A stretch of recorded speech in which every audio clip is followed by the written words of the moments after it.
At number 7, Central State Invisible Marching Matadors are 1-1. They lost the matchup against Kentucky State in Circle City, so you split there. They got the football game, but not the marching band.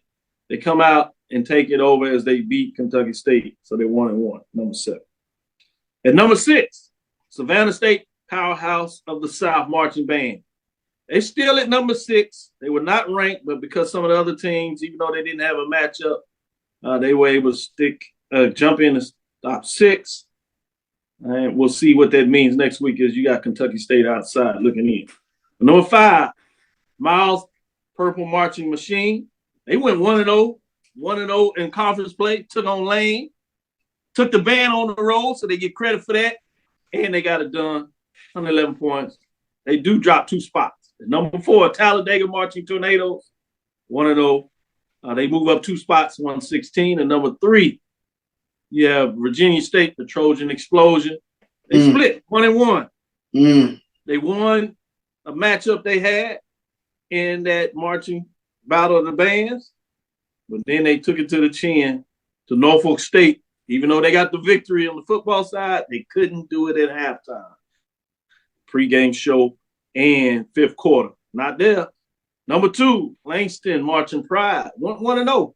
Starting off with the matchup in the Houston Battle of the Bands. 2 first-place votes, 141 points. They move up 2 spots. At number 1, Benedict. They stay at number 1. Marching Tiger Band of Distinction, 1-0. They got out of there, had a big matchup, and they continue to roll in terms of what they get done as they continue to roll. Charles, what's your thoughts, man? I tell you what, woke up Stephen Gaither in the chat room. And I took a look at that matchup. That's a tough one. I like the Red Sea of Sound this first week against North Carolina Central. You could get the win on the field, but I really thought the Red Sea of Sound got North Carolina Central in this one. I like really did. He said, "No way they lost. No way." The fighting Stephen Gaithers, I tell you what, they Red Sea of Sound, they was all right this past weekend. So that's a tough one. Ooh, that's a tough L. he said North Carolina Central sound like screeching. Oh my goodness. He going. Oh boy. He said D1 band bias. Man, hey man, I don't even know Central made the top 7 in the major division. So watch out. We'll give you that. Any other additional thoughts, Charles? Bless Virginia State's hard. They had to go up against a monster because that Spartan Legion. I need them to get on the road just a little bit because boy, they got a band. Oh, they sound good.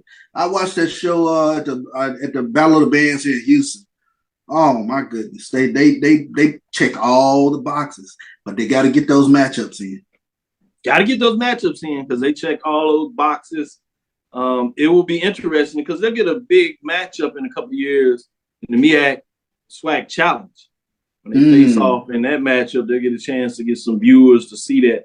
But you're right. Besides that, you got to find a way to get on the road. You got to support your team. You got to get in some matchups. You can't just do it at home.